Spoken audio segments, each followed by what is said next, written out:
Tawab, abay hawa. Tawab, abay hawa. Kal halal, abay hawa al-hayam. Halal, abay hawa al-hayam. Bahasa masyayak hawa syai. Bahasa masyayak hawa syai. Bahasam raw kakadas. Bahasam raw kakadas. Wam yasyarala elda oper Maharlika Philippines. Wam yasyarala elda oper Maharlika Philippines. Tawada abay hawa. Tawada abay hawa. Yaman! Yaman! So, nandito tayo sa nasa chapter stay na tayo sa 14 sa first book of Enoch. Pero bago tayo magsimula dyan, batiin natin ang ating mga remnant Hebrew Israelite na ating kakilala na sa Pilipinas, ang iba na sa ibang bansa. Una sa lahat, batiin natin Happy Sabbath, Pastor Junal Banjo Sarala sa Digos, Davao del Sur. Kumusta kayo dyan, mga elders, mga pamilya nyo dyan sa Digos. At sa Cebu City, sa May Toledo City, si Pastor Sabadjala, at buong kapatiran ng mga Remnant Hebrew Israelite sa Cebu. Kumusta kayo dyan, mga palipayong pagpahuway, Happy Sabbath sa inyo dyan sa Cebu. At doon naman sa Iloilo, sa Ahoy, kay Pastora Melody Masohol, kumusta kayo dyan mga Remnant Hebrew Israelite sa Ahoy, Iloilo. At doon naman sa Mindanao, sa may Liangan East, Lanao del Norte, pinungunahan ni Pastora Corazon Castillo. Kumusta kayo mga Remnant Hebrew Israelite? Dahil wala na ibang magbabatian yung kapwa Hebrew Israelite na mga nalalaki na nagkalat sa apat na sulok ng mundo. So, kumusta kayo dyan mga Hebrew Israelite Remnant? At diretso tayo sa CI, sa Mindanao rin. CI, Sambuanga Sibugay. Ang ating bagong Daughter Assembly kay Pastor Jerry Mayagma. Kumusta kayo dyan? Happy Sabbath. Bilang tayo'y mga Remnant Hebrew at okay na sila roon na at least nabaptize na yung anak niya, pamilya, muna at least 3 lubog. Tatlong lubog. Kasi ginaya natin yung kay Adan. Tag-isa pag-ulang sabi niya siya, dapat si Christian, isa lang doon. Hintil yun. Hintil. Hintil. Pero sa mga sa mga Hebrew Israelite, 3 lubog. Katoliko ngayon mga pare, mga bata. Dati, buhos na yun puring na yun bata ano na sa noon ng tubig. Ngayon, lubog na nila, 3 bisis din. Tapos plus ito pa yung sa ibang bansa. Sa cross na diba? people. Sila mismo maglubog, 3 bisis. Cross sa swimming pool ngayon Oo. Cross sa swimming pool. Mga European yun, mga Protestant ba yun? Protestant, Lubog sarili nila lubog, nakikita. Kasi nabasa na nila ang Book of Adam doon. Pero yung pag-bautismo ni Adan, hindi na yung physical body niya. Kasi patay na si Adan Kaluluwa. Ang kaluluwa natin kasi spiritual body yon. Yun ang bilubog ng seraphim na angel. Tapos, saka pa siya dala sa third heaven. So, sa ibang bansa pa lang, si Jeremiah, Israel, how are you? The tribe of Judah, as well as Abia, Michael, Whitefield. So, how are you, Hebrew Israelite tribe of Judah in USA? USA, we are living in the modern Egypt. Yan, modern Egypt tayo dyan. And kay Parasa, so kay Jeremiah Yasharala. Jeremiah Yasharala. So, how are you? Sa Ethiopia, si Hosea. Si Hosea. Ethiopia. So, hindi pa natin kilala. Yung yung Juan Padi, Yahawashai, sa UC. Tayo na yun. Yan. Doon ako naka-open ng mind ko sa One Body Hawasay. Sigaw para Tapos sa iyo. sundan kay Operio. Sigaw para saan yan? Malaysia? Sabi ng iba, bakit wala kayo sa kawan? Ginagamit pa yung toro. Hindi naman original ko. Wala pa si Wixie. Na-resort ko na yung One Body Hawasay. Eto, may kumpleto na ko sa Bukobinok. Naituro ko na to. Pero nadagdagan na, nakadagdag lang. Hindi ba talaga? Hindi sila natuto. Ang iba. So, purihin natin si Abay Hawa. Bahasa Masyaki Hasay. Palakpakan natin. Si Masyaki Hasay. Sigla na tayo. The first book of Enoch, chapters 10 and 14 will be our study. Talagang aralan to. Verse by verse, chapter by chapter. Sa Tagalog, ang unang aklat ni Enoch, mga kabanata 10 at 14, ang ating pag-aaralan. Yan. So, basa. Ang unang aklat ni Enoch, Kabanata 10, verse 1 to 21. Nang magkagayoy, sinabi ng kataas-taasan, ang banal at dakila ay nagsalita at sinugo si Oriel sa anak ni Lamek at sinabi sa kaniya, pumunta kay Noe at sabihin mo sa kanya sa aking pangalan na magtago ka at ihayag mo sa kaniya ang wakas na nalalapit na sa buong lupa ay mawawasak at isang dilubyo ay darating sa buong lupa at lilipunin ang lahat na nandoon. At ngayon ay turuan mo siya na siya ay makatakas at ang kanyang bini ay mapangalagaan sa lahat ng salinlahi ng mundo.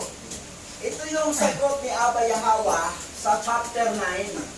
Chapter 10 ito na yan. So chapter 9, talagang medyo nagkaroon ng damdamin yung mga angels, si Oriel, Michael, Gabriel, Raphael, na bakit kinayagan mo mangyari ito, ganito, bakit hindi mo kami inutosan. Ito na, nag-utosan si Abay Hawa. Sabi niya, nang magkagayon, sinabi ng kataas-taasan, ang banal at takila na nagsalita.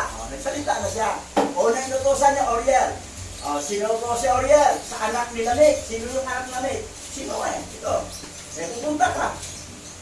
Kasi bibigyan mo ng dilubyo ang mundo.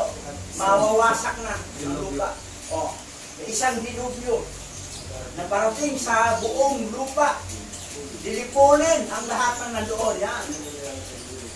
Ito na yung sagot ni Abay Hawa na sumagot pa siya. Sumagot na siya. Sumagot siya. Ito sagot. Ngayon, tuloy natin.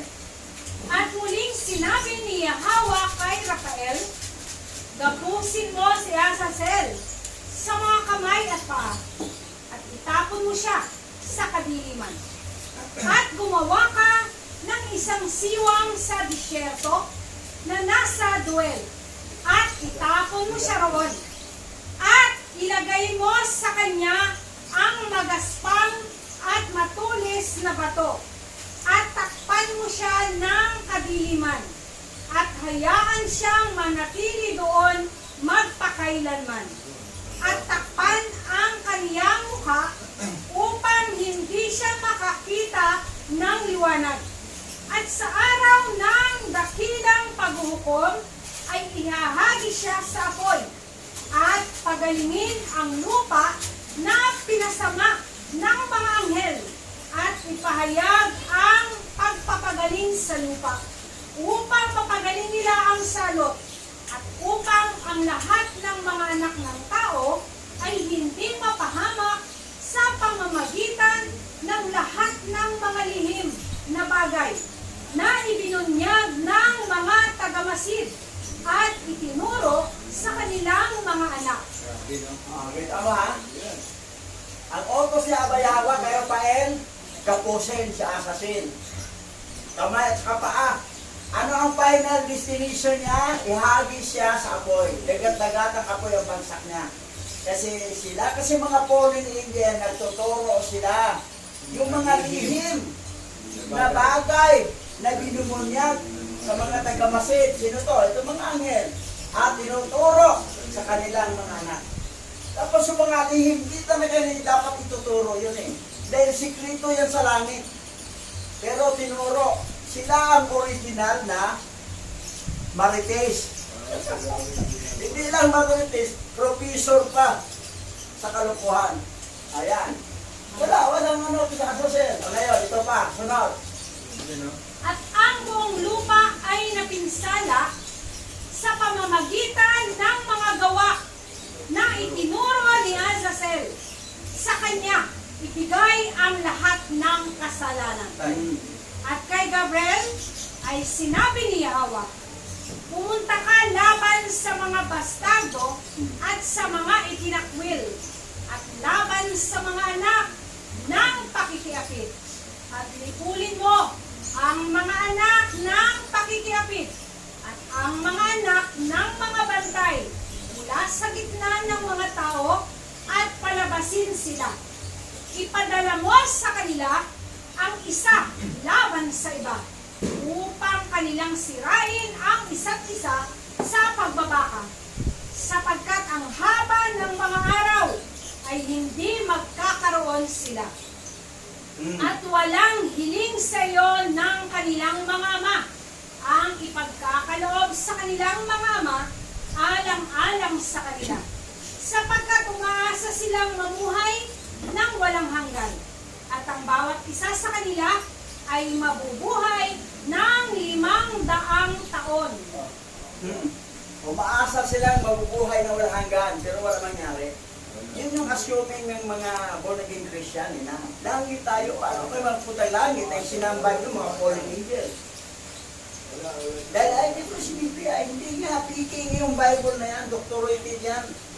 At tingnan mo, inutosan ni Abayawa si Gabriel para sa mga bastardo. Yun, lahat, nagpapataya na. Hanggang nagpapataya na Nephilim versus Nephilim, nagkakainan na sila. Ito yun. So, ito yung nangyari. Kay Gabriel yung mission na nagpataya na sila doon. Ngayon, ano pang sunod? Nautos ni Abayawa. Ito.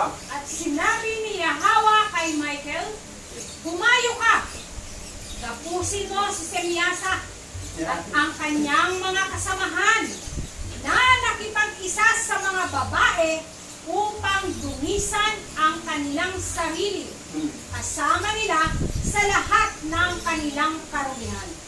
At kapag ang kanilang mga anak ay nagpatayan sa isa't isa at kanilang nakita ang pagkalipol ng kanilang mga minamahal, gapusin sila ng mahigpit sa loob ng 70 salinlahi sa mga lambak ng lupa hanggang sa araw ng kanilang paghuhukom magpakailanman.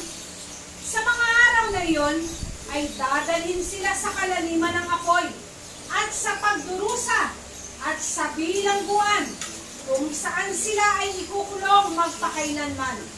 At sino man ang hahatulan at lilipulin ay mula noon ay ibibigkis kasama nila hanggang sa katapusan ng lahat ng henerasyon. Yan. Kasi ang usapan nila, ibabigkisan sila sa mga plano nila na kailangan walang atrasan, no retreat o surrender. Ngayon, ito si Michael ang pinakamataas na high-ranking angel. Sa lahat ng buong sangsinukot sa kaharian ng langit, sa out of the 10 heaven, si Michael. Pinutusan kasi ito yung pinuno kasi ito eh. Si Sinyasa eh. So, ngayon, yan na, akala mo ba ito hindi ito lumalaban? Lumalaban din ito eh. Kasi may power dito eh. Angel, nagkira sa langit. Pinuno. Si Azazel ba, hindi ba lumalaban doon kay Rafael? Lumalaban din. Nagkira, pero ito, tinitingnan kong war sa langit ni Michael doon sa Revelation na pinakita ni John na Bilabed. Nandito pala yung pangalan niya. Oo, nandito pala. Pero wala yan sa Doctorate Bible. Wala, tinanggal. Wala, tinanggal. Pati yung si Gadrelay, wala rin. Pero dito ha, titingnan natin ngayon. Tinanggal yun na yan. Ito, yan. Revelation 12, 8 to 10. Apokalipsis chapter 12 verse 7 to 8. Pagkatapos noon ay nagkaroon ng digmaan sa langit. Pinangunahan ni Michael ang kanyang mga anghel sa pakikipaglaban sa mga makasalanang anghel. Si Samyasat at ang kanyang mga kasama ay natalo at sila ay itinaboy mula sa langit. Revelation to ha. Ayaw Chapter magkapos. 12 ha, 7 to 8. Wala yan, di mo mabasa sa King James, lahat-lahat. Wala. Pero dito sa Hebrew, Original. Bible, i-translate mo Tagalog, o Original yan. Hebrew, i-translate mo sa English, tingnan mo sa English ha, ito. Ito yung original ha. Oh. Yan ang lumabas. After that, there was war in heaven. Michael did his angels. Angel program, marami oh. And the battle against the simple angel, yung makasalangang angel.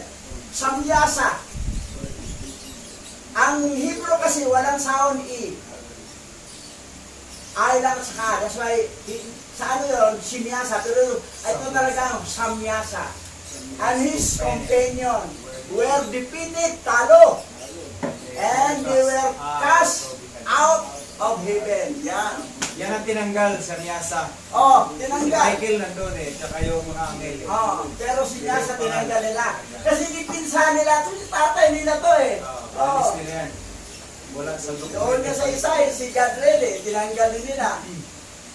Sabi ng dragon o matandang aha.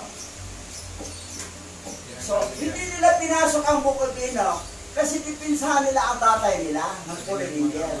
Ito, Revelation to Apocalypse 12. 7, 8. So, ngayong mga umaasa lang sa corrupted Bible, wala. Kung mali ang pinagkukunan nyo ng aral, mali rin ang aral nyo Kasi yung pinagkukunan yung Bible, mali.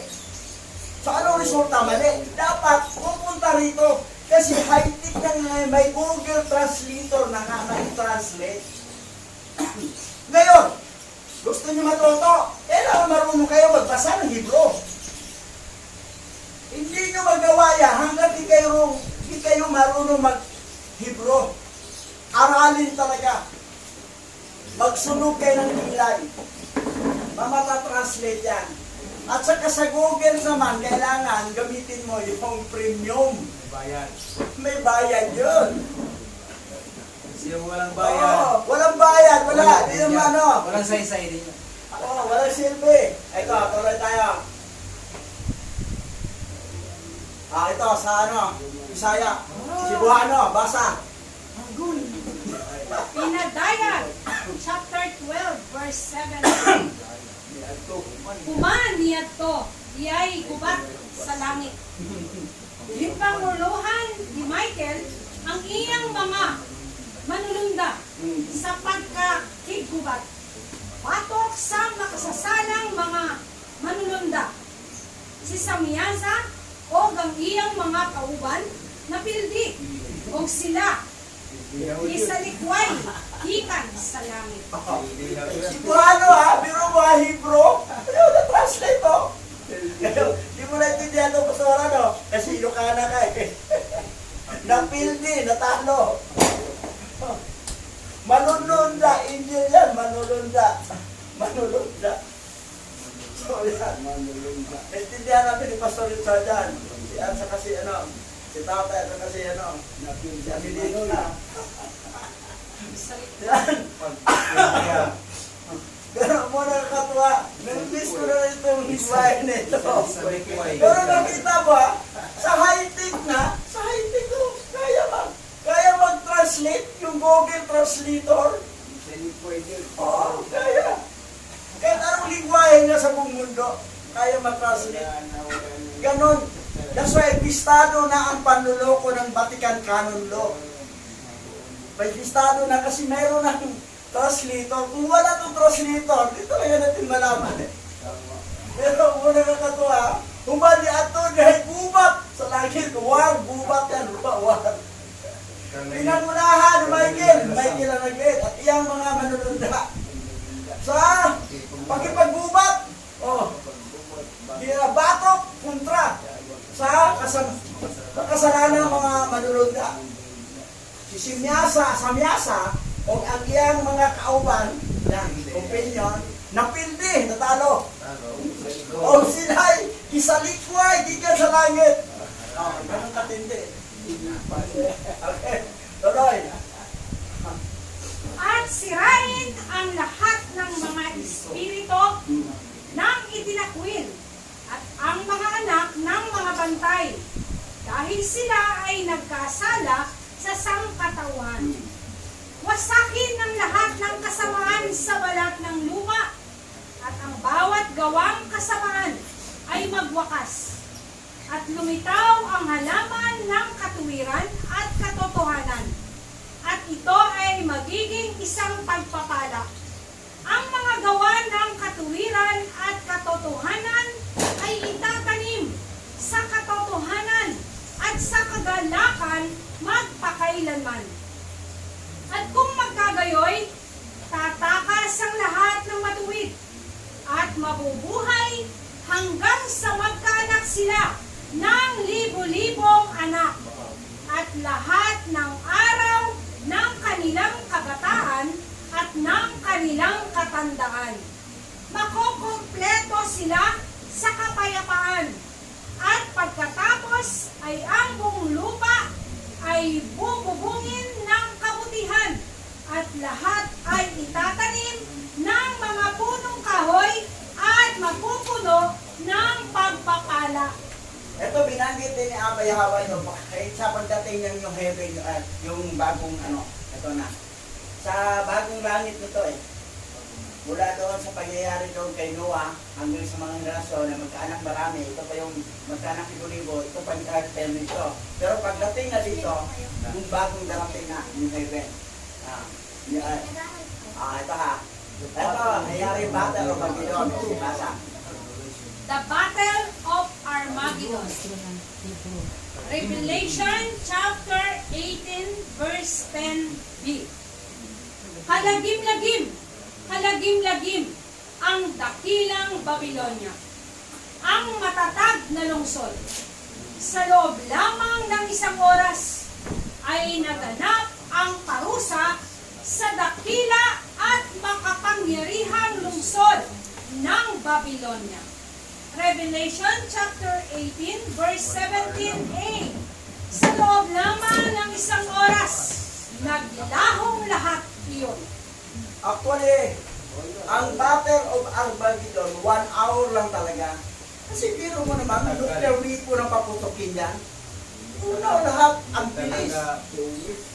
Pero itong panahon na ito, ang mga elite dito, nasa alapaap na. Kasi para hindi siya makasama dito. Sino bang number 1 kalaban sa Battle of Armageddon? Magog at saka gog. Magog. Anak ni Gugir. Matapos lang to.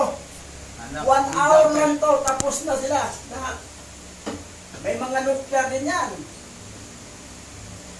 Russia, USA, lahat ng mga may mga nuclear, magpaputukan yan. 1 hour din magtagal, tapos 1 hour, tapos na. Bigmaan niya. Ngayon, anong mangyayari?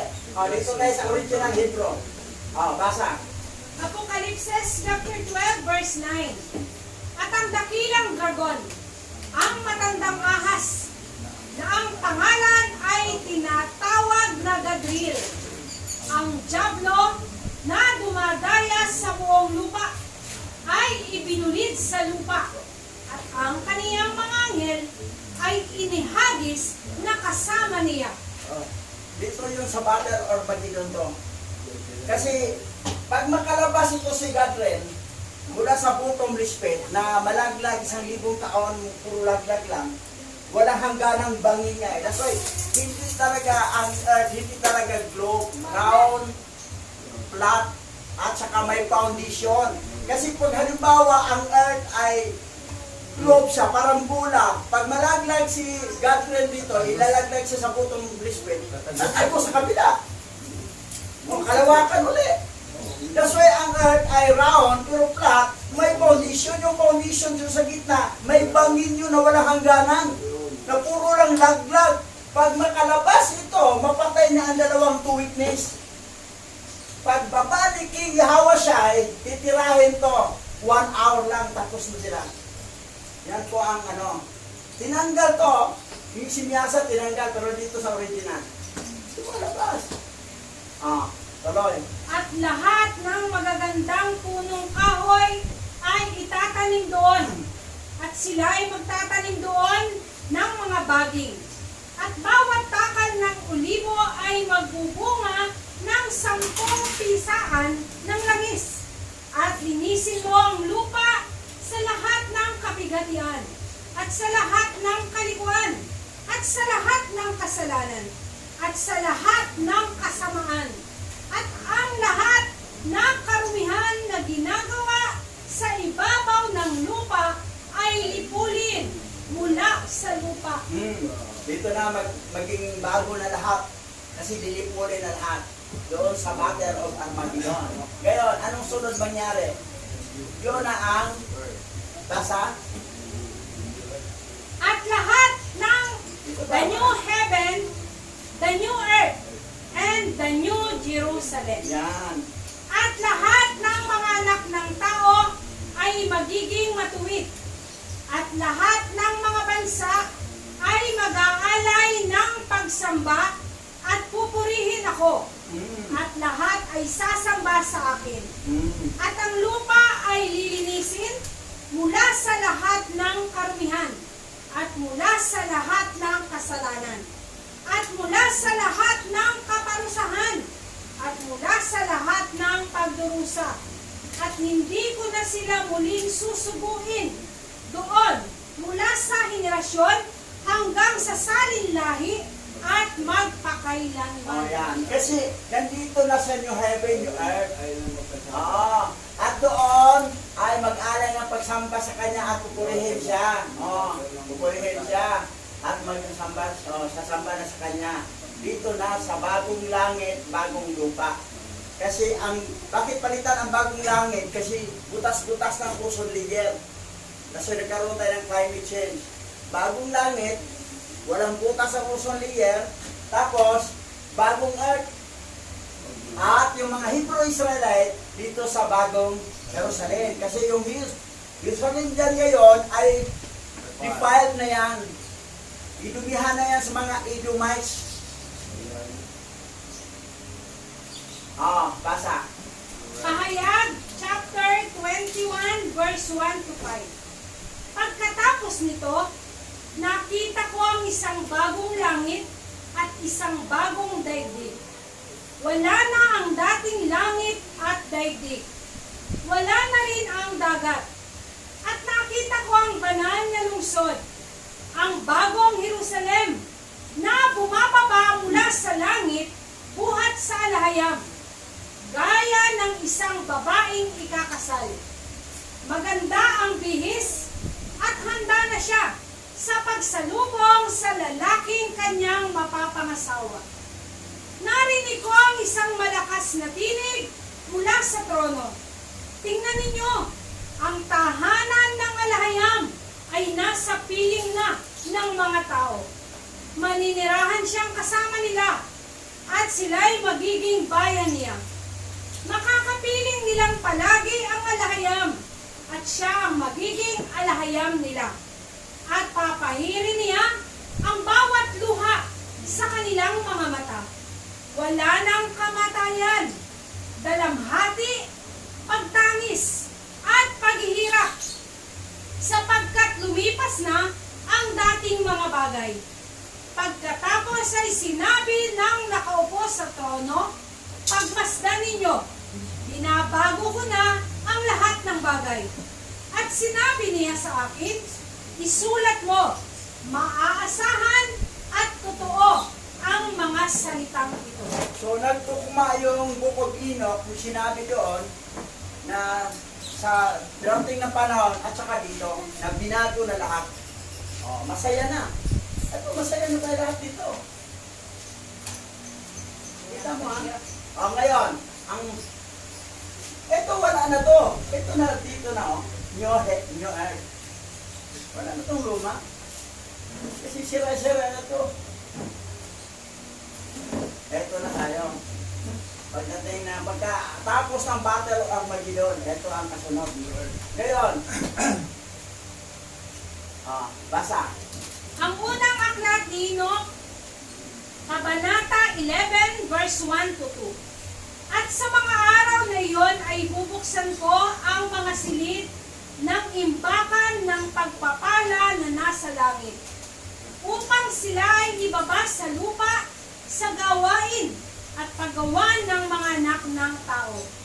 At ang katotohanan at kapayapaan ay magkakasama sa lahat ng araw ng mundo at sa lahat ng henerasyon ng mga tao.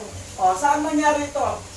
Na bubuksan ang imbakan ng pagpapala doon sa New Earth and New Jerusalem. Yan mangyayari. Tuloy tayo. Another chapter. Ang unang aklat ni Enoch, Kabanata 12, verse 1 to 6. Bago ang mga bagay na ito ay nakatago si Enoch, at walang sino man sa mga anak ng tao ang nakakalam kung saan siya nakatago, at kung saan siya naninirahan, at kung ano ang nangyari sa kanya. At ang kanyang mga gawain ay may kinalaman sa mga tagamasid, at ang kanyang mga araw ay kasama ng mga banal. At ako, si Enoch, ay pinagpala ni Yahweh ng kamahalan at ang hari ng mga panahon. At narito, inawag ako ng mga tagamasid, Enoch na iskriba, at sinabi sa akin. Iskriba si Enoch sa mga taga-masid. Kumbaga, siya ang nangangaral sa mga pasaway ng mga anghel. Mas mataas siya. Kumbaga, parang bishop siya sa mga anghel. Tagaturo. Ngayon, pastor, ganon. Mapansin mo, ito yung pag-rapture na Enoch, binanggit na mga tao sa karamihan saan ba napunta? Saan ba siya nakatira? O gano'n. Rapture nga. Para ang tanging purpose, para itong mga pasaway na anghel ay siya ang taga-pangaral. Siya ang taga-sermon. Tuloy. Enoch, ikaw na iskriba ng katuwiran. Humayo ka, ipahayag sa mga tagabantay ng langit na umalis sa matataas na langit ang banal na walang hanggang lugar, at dinungisan ang kanilang sarili sa mga babae, at ginawa ang gaya ng ginagawa ng mga anak ng lupa. At kumuha sila ng kanilang mga asawa. Ginawa nila ang malaking pagkawasak sa lupa. At hindi sila magkakaroon ng kapayapaan o kapatawaranan ng kasalanan. At yayamang sila'y nalulugod sa kanilang mga anak. Ang pagpatay sa kanilang mga minamahal ay kanilang makikita. At sa pagkalipol ng kanilang mga anak ay kanilang mananaghoy at magsusumamo hanggang sa kawalang hanggan. Ngunit ang awa at kapayapaan ay hindi nila matatamo. So, biro mo ha, kaya pala ni-rapture si Enoch, may purpose siya, na may layunin siya Abay Hawa, na para siya ay maging iskriba sa mga anghel, mga tagabantay ng langit. Kasi itong mga tagabantay ng langit, the watcher, ay bumaba, nag-asawa. Hindi lang isa, mga asawa, nag-asawang. Pero mo, wala naman silang gender no sa langit. Pero pag once bumaba sila, maging Gregory, wala nang pakpak, normal, parang normal na tao na, doon na sila magka-gender. Ang iba, maging lalaki. Ang iba naman, maging babae. Halimbawa, nag-asawa siya, lalaki siya ng angel, nag-kinder na, asawa siya, mga babae. Sunod buwan naman, magbago naman siya, maglalaki naman siya. Magbabae naman siya. So, sisipingan naman niya yung mga lalaki ng mga tao. So, nagsimula ang bakla, tomboy sa mga anghel. Kasi walang nilikha ang ating creator ng alanganin. Ang nilikha niya, lalaking babae lang. Bakit mayroong bakla, may tomboy? Kasi dito sa anghel nagmula. So, alam na ninyo, no? Saan galing ang bakla at saka tomboy. So, hindi kayo umiibig ng kapwa babae, ha? Then, lalaki lang. Ikaw naman, babae lang sa'yo. Hindi ka umibig ng lalaki, ha? Kasi, mana yan sa mga fallen angel. Kanilang magulang. Oh. So, yan ang nangyayari. Ngayon, sino ang taga-sermon sa kanila? Ito pala si Enoch. Para may mag-sermon doon. Ano ba si Enoch? Siya ang Superman. Lumilipad siya doon eh. Doon parang lumilipad siya kasama ng mga anghel. Wala namang pakpak si Enoch eh. Pero ang katawan niya, glorified body na. Lumilipad siya. So, sino bang original Superman? Si Enoch. Ganun. Tuloy. Basa. Ang unang aklat ni Enoch, Kabanata 13, verse 1 to 10. At si Enoch ay yumaon at nagsabi, Azazel, hindi ka magkakaroon ng kapayapaan. Isang mahigpit na hatol ang lumabas laban sa iyo upang kapusin ka. At hindi ka magkakaroon ng pagpapaubaya o kahilingan na ipagkakaloob sa iyo dahil sa kalikuan na iyong itinuro at dahil sa lahat ng mga gawa ng kasamaan at kalikuan at kasalanan na iyong ipinakita sa mga tao. Nag-sermon na si Enoch kay Azazel, pinangaralan niya eh. Sabi naman, nag-personal ka. Huwag matamaan ng personal. Kaya lang sabihin, yun ang trabaho ni Enoch eh. Pero ang angin hindi naman nagagalit eh na personal ako dito. Siyempre makangalan. Kung yun ang mali na tamaan ka, bato-bato sa langit tamaan, bukod. So, ganun lang yun eh. So, ayan. Nag-sermon si Enoch kay Azazel. O, tuloy tayo. Basa. Nang magkagayoy yumaon ako at kinausap silang lahat na magkakasama. At silang lahat ay nangatakot. At ang takot at panginginig ay humablot sa kanila.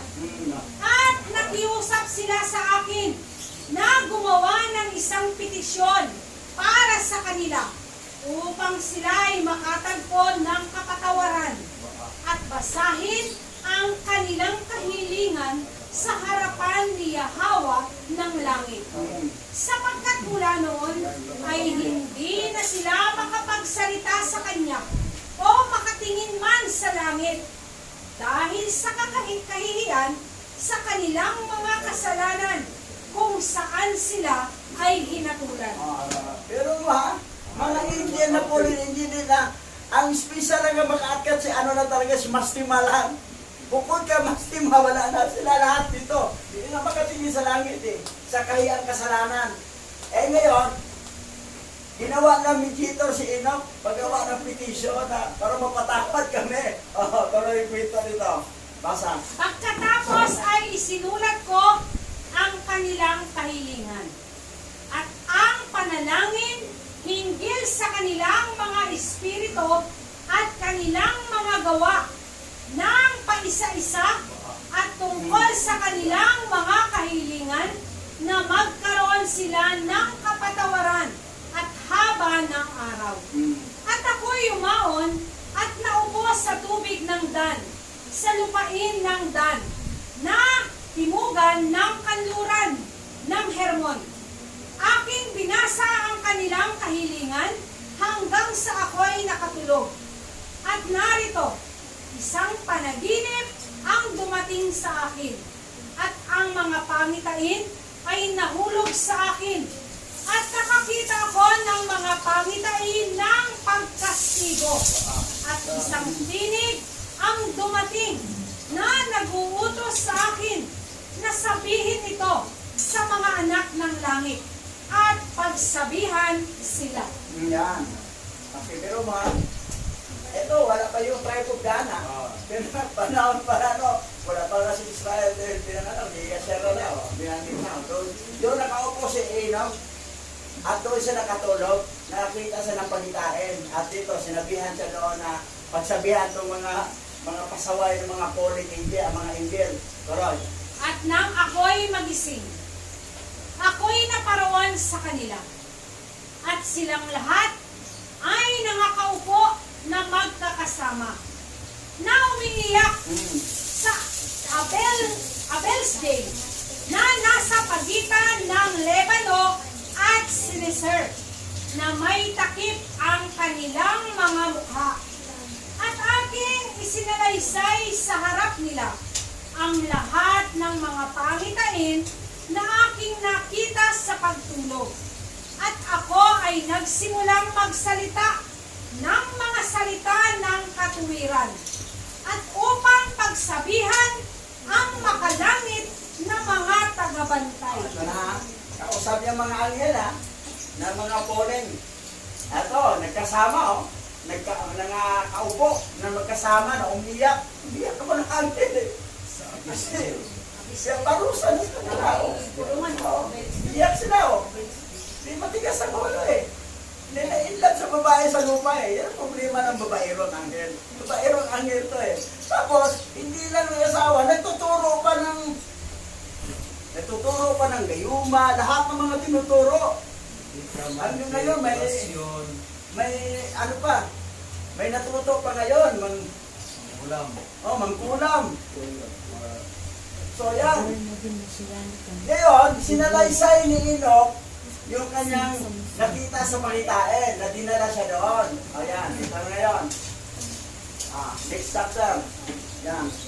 Ang unang aklat ni Enoch, Kabanata 14, verse 1 to 25. Ang aklat ng mga salita ng katuwiran at pagsaway ng walang hanggang mga tagabantay, alinsunod sa utos ng banal na dakila sa pangitain iyon.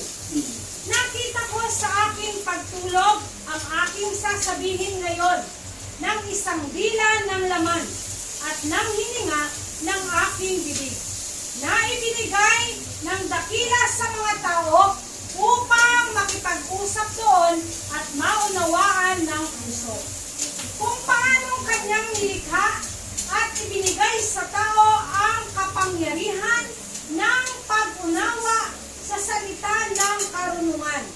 Gayon din niya ako nilikha at binigyan ako ng kapangyarihan ng pagsaway sa mga tagamasid ang mga anak ng langit. So, pero very special si Enoch, eh. Kaya na-rapture siya. Kasi siya ay binigyan ng task o na tagasaway sa tagamasid sa langit, mga angel. Siya ngayon tinatawag na eskriba o pare o bishop o pastor. Taga-sermon sa mga pasaway na anghel. Ito, pinto na niya ang kanyang nakita sa panaginip. Na dinala siya doon. Tuloy. Isinulat ko ang inyong kahilingan at sa aking pangitain ay lumitaw na ganito, na ang inyong kahilingan ay hindi pagkakaloob sa inyo sa lahat ng mga araw ng kawalang hanggan. At ang kahatulan ay sa wakas ay naipasa na sa inyo. Oo, ang inyong kahilingan ay hindi pagkakaloob sa inyo. At mula ngayon ay hindi na kayo aakyat sa langit hanggang sa lahat ng kawalang hanggan. At sa mga bigkis ng lupa ay lumabas ang utos na magbigkis sa inyo sa lahat ng araw ng mundo. At na dati ay makikita ninyo ang pagkalipol ng inyong mga minamahal na anak at hindi kayo magkakaroon ng kasiyahan sa kanila. Ngunit sila ay mabubuwal sa harap ninyo sa pamamagitan ng tabak. Yan. Kasi nagkaanak ang mga anghel eh. Ngayon, kita niya para matay. O, pininto. Pininto niya. Wala talaga silang kapatawaran. Talaga sila buwan. At hindi na sila pwede makaakyat sa langit. O, kita mo? So, dito nalalaman ko yan na sabi ni Peter na ang mga anghel na kasala ay wala ng kapatawaran. Mabasa din natin mamaya ito. O. Kasi dito nagbasa si Peter sa Mukobino. Tapos pinagkait. Kasi pag inagdag kasi Mukobino, dalawa to. 7 na. So maging ano na, 7. 68. Dalawa eh. Oh, First book at Enoch and second book. O, naging 68 na. Hindi na 66. Eh, gusto na 66. Para, ang tao naman number 6. Para tatlong 6 ang labas. O, biro mo, pinagluto ko. At ayaw rin malaman to kasi nandito yung mga tatay nila eh. Yan yung Hindi pangalan. natin dito. Yung mga fallen angel. Yan yung mga pangalan kanilang mga gawain. Oo. Katungkulan. O yan, kita mo yung mga ano? Ngayon, nag-serve mo na. Nakita rin, nagkaanak talaga ang mga anghel eh. Hindi naman lahat ng anak nila ay higanti. Meron rin dito. Normal. Oo. Malaki. So, ganyan ang nangyari. Tuloy. Ito na yung sinabi ko. Second Peter. 2 Peter chapter 2 verse 4. Sapagkat kung ang alahayang ay hindi nagpatawad sa mga anghel ng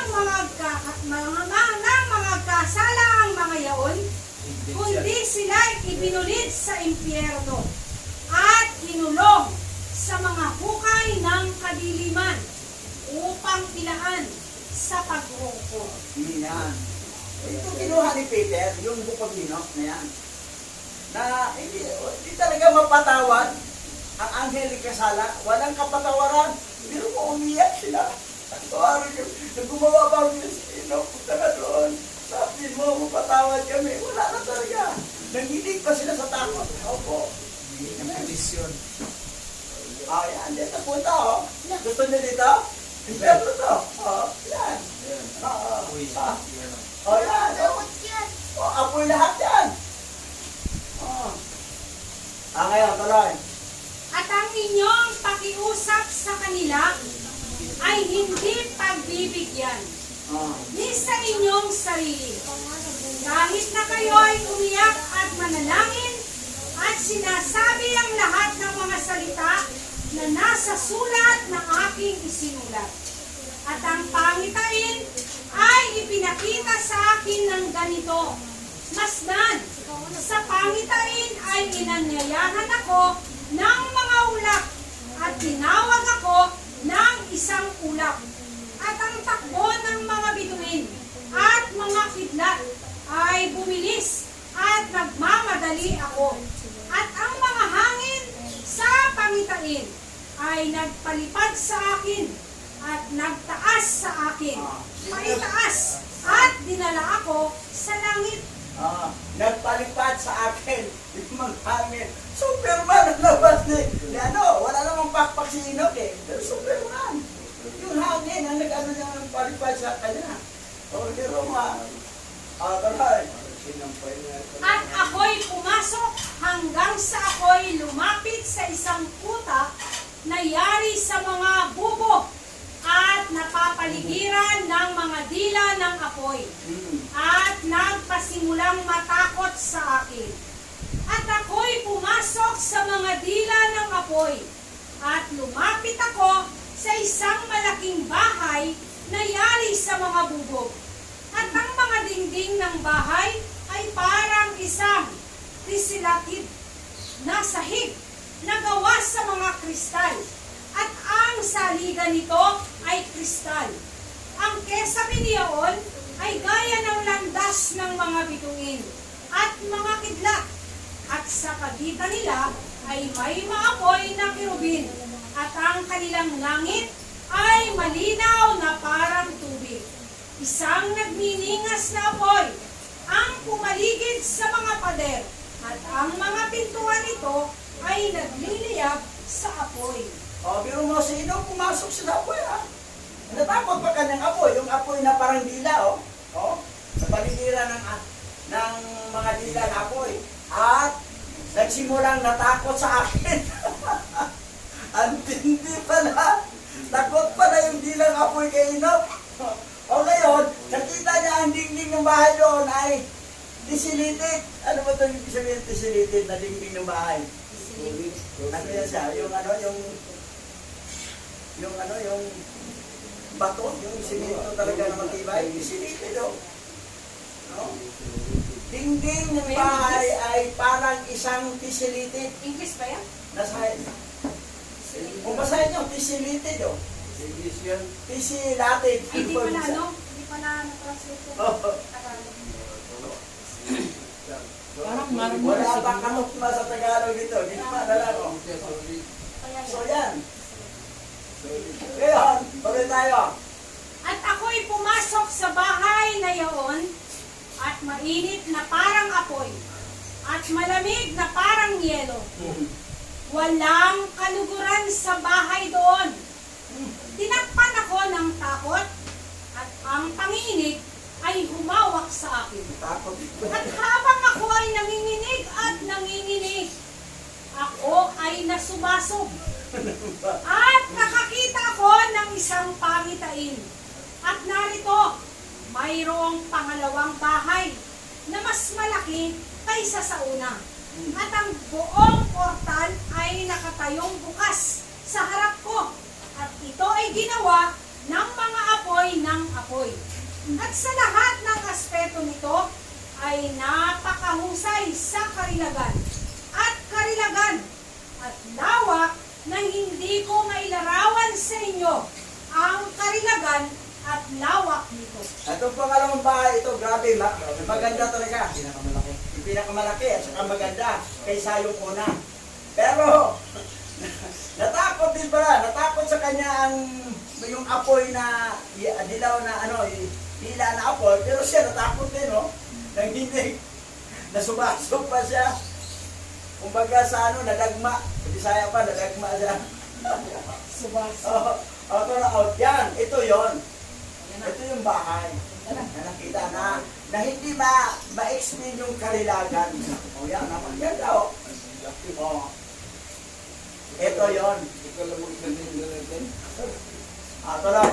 At ang sahig niyaon ay apoy.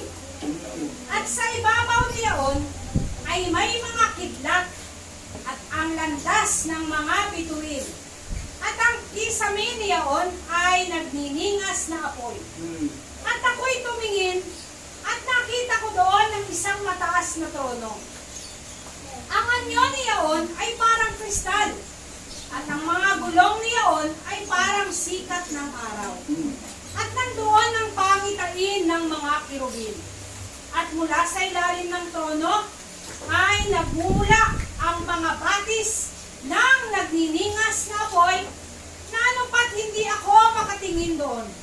At ang dakilang kaluwalhatian ay naupo doon. At ang kanyang kasuotan ay nagningning ng higit sa maliwanag kaysa sa araw at mas maputi kaysa alimang niebe. Sa panitain na to ha, napunta si Enoch doon. May pinaligiran pa ng mga kirubin. Pero sa Book of Enoch, mismo, siya na mismo, personal na siya napunta. Nasa Tin Heaven yun eh. Tin Heaven to eh. Kailan panitain lang to, nakatulong siya. Bininto niya sa mga angel itong saway. O yan o. Tayo mga kirubin mo. Mga apat na ano. O yan, nanta o. Pasinan. Ngayon, tuloy. Walang sino man sa mga anghel ang makapasok at makasdan ang kanyang mukha dahil sa karilagan at kaluwalhatian at walang laman ang makakakita sa kanya. Ang naglalagablab na apoy ay nasa palibot niya at isang malaking apoy ang nakatayo sa harapan niya at walang sino man sa paligid ang makalapit sa kanya. 10,000 ulit ng 10,000 ang tumayo sa harapan niya. Gayunpaman, hindi niya kailangan ng tagapayo. Tingnan mo ha. walang, ano yung walang laman, na makakita sa kanya? Ayun o. Ha? Ayun yun, sa taas natin. Walang laman ang makakakita sa kanya. Si Enoch kasi, na-choose sa glorified body, heavenly body na ang katawan ni Enoch, kasi lumilipad siya, Superman eh. Kasi kung hindi sa heavenly body, Hindi pabigat, siya pabigat ang katawan niya, Palipad. mapamatay siya. Pag makakita sa Hindi siya So, makapunta ng kalawakan. pag na-rapture ka, automatic mag-change talaga ang katawan mo, yung glorified body. Yan ang nangyari. Yun rin ang maging mangyari sa atin sa during rapture. Mag-change tayo ng heavenly body. Yan. Ngayon, tuloy. At ang mga pinakabanal na malapit sa Kanya ay hindi umalis sa gabi, umalis sa Kanya. At hanggang noon ay nagpatira pa ako na nanginginig. At tinawag ako ni Yahweh ng kaniyang sariling bibig. At sinabi sa akin, halika rito, Enoch, at dinggin mo ang aking salita. At lumapit sa akin ang isa sa mga banal, at ginising ako, at pinatayo niya ako, at pinalapit sa pintuan, at iniyuko ko ang aking mukha pababa. Tingnan mo, magpatira pa talaga. Respect. Hindi sabihin na, ano ba kayo manalangin para kayo wakwak, nakatuwan? Yun na nakalagay. Tingnan mo ang Islam, gano'n. Ang Christian, hindi gano'n. Kasi, hindi naman na sinunod yun eh. Ang Hebrew believer, Hebrew teaching, at saka Islam teaching, halos the same. Pag manalangin, respeto, nakatira pa. Nakadapa. Yun talaga ang proper. Pero ang iba, nakatira pa rin. Ganun pa. Yung pumiyabang ko manalangin. Hindi kakatulad yung kadiyan. Makasalanan ako yung babae. Ako nagkikinig po. Mga ano yan, ma-hypocrite yan. Sinabi na yan ni Yahweh siya yun sa ano. So yan ang nangyari. Ngayon, tuloy natin. Ito. Ang kita mo naman, gaano ka? Ito yung si Abay Hawa. Ngayon, tuloy natin. Ngayon, tingnan natin basa. John chapter 14 verse 2. Sa bahay ng aking ama ay maraming tahanan. Kung di gayon, ay sinabi ko sana sa inyo, sapagkat ako'y paroroon upang ipaghanda ko kayo ng dakong kalalagyan. John chapter 14 verse 2, sa bahay ng aking ama ay maraming silid. Kung hindi ito totoo, sasabihin ko ba sa inyong pupunta ako roon upang ipaghanda ko kayo ng inyong matitirhan? Ito, Good News Bible. Ito, King James. Pero tingnan mo ang Tagalog. Maraming silid. Pero tingnan mo ang English. In my Father's house are many mansion. Hindi mansion ang binanggit sa Tagalog eh. Wala. Pero pupunta tayo sa original kung anong nabanggit. In my Father's house are many mansion. If it were not so, I would have told you. And I go to prepare a place for you. Yan. Ngayon, dito tayo sa original. Hebrew. Ito mansion. Mga mansion. Dito makatira ang mga matinong naglilingkod. Ang mga pasaway, bangkita yan. Yung nakatuon na sa makamundong bagay. Tingnan mo, basahin mo original. John chapter 14 verse 2. Sa bahay ng aking ama ay maraming mansyon. At kung hindi, ito ay sapagkat sinabi ko sa inyo, ngayon na ako'y naparoon upang ipaghanda kayo ng isang dako. Sa ilit, basahin mo. In my Father's house, there are many mansions. And if not, it is because I told you just now that I went to prepare a place for you. Tagalog at saka English, sa original Hebrew ay mansion ang nababanggit. Pero sa King James, sa English lang ang mansion. Pagdating sa Tagalog, silid na lang. Iba ang silid. Porto yun. Oo. Parang maliit. Eh, mansion, malaki. Pag may bahay ka, di ba yung bahay niya, mansion yun? Akin yung bahay ka. Pero ako naman gaano kaganda to, ha? Itong Tirano, yun. Mansion. Oo, yan. Yung mga tapat maglilingkod na nagsisimba, hindi pala absin, matino, dito makatira. Ang pasaway, bangkita. Yan. Ayan, ito. Nasa. 2 Corinthians chapter 5 verse 10. Sapagkat lahat tayo'y haharap sa hukuman ni Masyaya at tatanggap ng nararapat ayon sa ating mga gawang mabuti o masama nang tayo'y nabubuhay pa sa daigdig na ito. Haharap tayo sa hukuman, ha? Tatanggap tayo ng nararapat ayon sa ating nagawang mabuti o masama. Ngayon, eto ngayon, reward, ha? Pag sa mansion ka, sa langit makatira, forever yan. Pag sa bangkita ka, forever. Pero dito, may tendency pang mahirap, maka maging mayaman. At may mayaman, may tendency pang maging mahirap. Pero doon, pag mayaman ka, forever na. Pag mahirap ka, forever. Ngayon, ang mga tao kasi materialistic ang bagay. Puro lang kayamanan sa lupa. Hindi na pinagdaan ang pangalawang buhay na eternity. Dito lang, hindi naman tayo magtagal dito eh. Ngayon, anhihin mo yung marami kang bahay ito, marami kang pera. Hindi mo naman madadala pagdating sa pangalawang buhay. Ginugugulong panahon sa mga bagay na makamundo. Eto na ngayon, tingnan mo ha. Kayo, kung ilig ka, masip ka naman talaga, pero ito mangyari sa'yo. 1 Corinthians chapter 3 verse 14 to 15. Kung ang itinayo sa ibabaw ng pundasyon ay hindi masunog, tatanggap ng gantimpala ang nagtayo noon. Ngunit kung masunog naman, mawawalan siya ng gantimpala. Gayunman, maliligtas siya. Kaya lang ay para siyang nagdaan sa apoy. Maliligtas siya, pero walang gantimpala. Kasi sa judgment, iladaan sa apoy eh. Kung ang ginagawa mo sa lupa, masusunog, wala kang gantimpala. Eh, saan ang bagsak mo? Bangkita. Wala kang gantimpala eh. Pero kung ang paglilingkod mo ay binigyan mong halaga siya, iba yun. Kita mo yung mga iba na, kasi maraming reason. Sige, walang problema. Magsisi ka pagdating sa huling araw, doon sa harapan kay Abay Hawa sa judgment day. Kasi saan ka titira? Bangkita. Ikaw, ito mansion. Wala na. Kasi tinuruan ka, nangaral, sabihin niya, nabipersonal yan si Bishop. Nabipersonal pa. Na para naman sa kabutihan mo yan eh.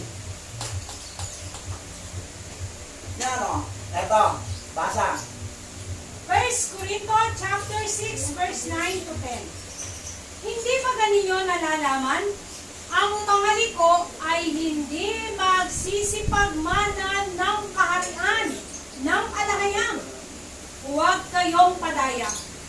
Kahit ang mga mapakiapid, ni ang mga mananamba sa Diyos-Diyosan, ni ang mga mangangalunya, ni ang mga nang bababae, ni ang mga mapakiapid sa kapwa lalaki o kapwa babae, ni ang mga magnanakaw, ni ang mga masasakim, ni ang mga maglalasing, ni ang mga mapagtungayaw, ni ang mga manglulupig, at hindi magmamana ng kaharian ng alahayang. Wala siyang manain. Saan siya titira? Bangkita. Walang mana nga. Pero sa langit siya mapunta. Kasi ito mga ginagawa niya, habang nandito sa salupa, ang iba nagsamba sa Diyosan, ang iba nakiapit. Hindi mo pwede galawin ang isang babae, o ikaw babae, makiapit ka sa lalaki, galawin mo ang lalaki na hindi kayo kasal. Eto, pagdating sa langit, wala kang mamanain, bangkita ang bagsak mo. Ito pa, mga maroon niya, ng babae, yun na, mga babaero, o kapwa lalaki, kapwa babae, yun, mga bayot, tunggoy, Wala. Kung elite ka, na mayroon kang gano'n na karakter, bangkita ang bagsak ni Pastor Nick. O yan, bangkita. Alam ba niyo? Pag ano sa kapwa, lalaki. Ano pag batutoy? Galasing, Oh, sigiro. mapaglasing, magnanakaw. Oh, yung magnanakaw, yung hindi nagbigay ng tithes. Masasakim, yung ayaw mapagbigay. Merong lumapit humingi ng tulong, ayaw. Oh, maglasing. Mapagpanungayaw. Ano to? Oh, nagmumura. Oh. Mga manlulupig. Yung Mapatay. oh, yan. Kung baka sa Bisaya pa, magdaog-daog. Oh, manlulupig, marang lamangan niya ang kapwa niya. Gusto niya, bitahoso, in other words. Oh. Tapos, hindi mamana ng kaharian ng araw. Walang mamanain sila doon. Ngayon, yung mansion doon, hindi ka pwede doon. Eh, saan ka titira? Bangkita. Kasi wala kang mamanain eh. Meron pa lang dito, gagawa na tayo ng katinuan. Ito, basa. Galatians chapter 6, verse 9 to 10. Kaya huwag tayo magsawa sa paggawa ng mabuti. Pagdating ng takdang panahon, tayo ay aani kung hindi tayo magsasawa. Kaya nga, sa lahat ng pagkakataon, ay gumawa tayo ng mabuti sa lahat ng tao, lalo na sa mga kapatid natin sa pananampalataya. Sa lahat ng tao ha, at lalo na sa kapatiran natin.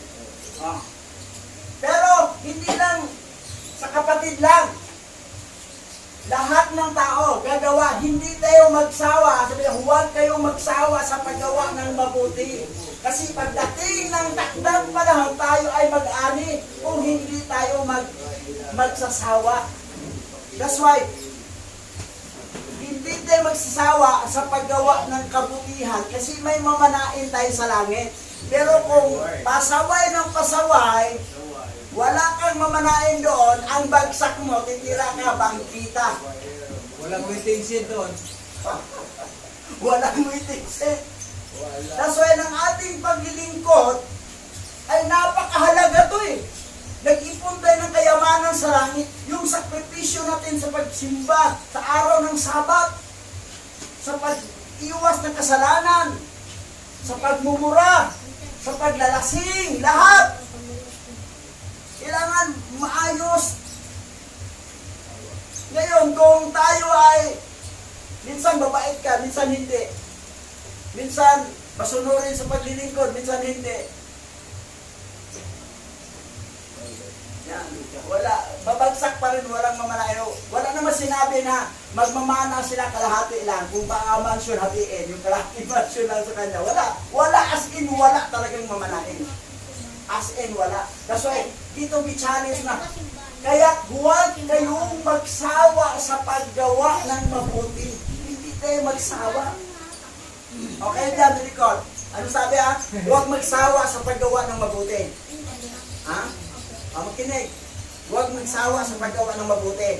Laging mabuti ang ginagawa, hindi kasamaan. Yun. Wala, abito tayo.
Yahweh, salamat sa lahat ng inyong ipinahayag sa amin sa oras nito at sa lahat ng mga karunungang ipinahayag mo sa pamamagitan ng aming pinuno. Ikaw lamang ang aming sasambahin at pararangalan at sa lahat ng aming gagawin ay honor you, Abba Yahweh, at patuloy sa lahat ng buhay na kabilang sa ng lahi ni Jacob at sa lahat ng mga lahi na nagmula kay Adan. Patuloy po namin dalangin na pukaw ang kanilang kalooban sa pamamagitan ng mensahe ng video nito na ma-upload sa YouTube. And I pray sa lahat ng kaparaan ng makilala kanila, sa lahat ng paraang inilagay mo upang maintindihan nila ang kalagahan ng masumbungan kanila aming Yahweh. Sa mga huling oras na ito ay patuloy namin itinata sa iyo ang lahat ng mga nagkalat na rin sa buong sanglibutan at sa lahat ng mga lahing nagmula kay Adan, at patuloy namin dalangin ang iyong paglingap at kanina. Purihin ka, sambahin ka sa pangalan ni Masaya Yahushua.